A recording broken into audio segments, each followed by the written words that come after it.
Bon, alors on arrive au quatrième et dernier thème de cette permanence pour un monde meilleur. C'est le thème de la planète. Donc, la semaine dernière, je vous ai dit, il va y avoir cette semaine un cataclysme planétaire. Après le boom de la diversité là, sur les fleurs, les plantes et les quelques animaux, parce qu'il y a pas mal d'animaux, il y a recensé, il y a 700 dinosaures, plus tous les insectes, les oiseaux, etc. qu'il y a déjà à l'époque. Voilà, il y a une belle brochette d'animaux.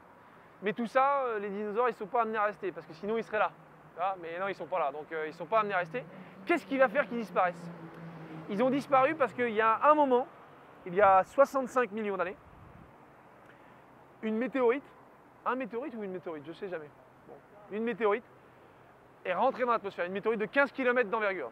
Donc déjà, ça fait de la belle météorite. Sachez, pour la petite info, que quand on voit une étoile filante, donc c'est pas une étoile filante, c'est une masse céleste, un objet céleste qui rentre dans l'atmosphère et avec les frottements de l'atmosphère, crame, se consume et donc fait une étoile filante.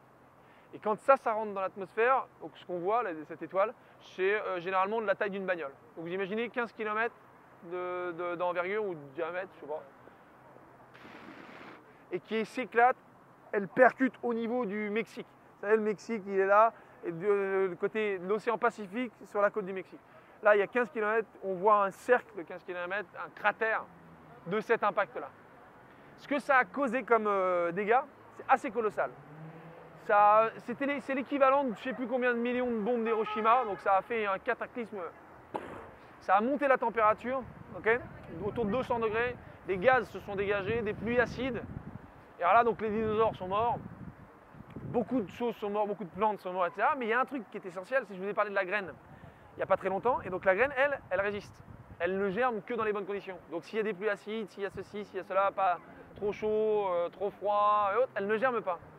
Donc une fois les quelques millions d'années, ou j'en sais rien, les centaines de milliers d'années qui sont passées après l'éjecteur, après le météorite, à ce moment-là, la vie va reprendre vie. Tu vois, la nature va reprendre vie, les graines vont germer. Tous les pollinisateurs qui ont réussi à survivre dans cette ambiance-là vont repolliniser. Et là, paf, c'est reparti. Mais donc il n'y a plus les dinosaures, et c'est à nous, les mammifères.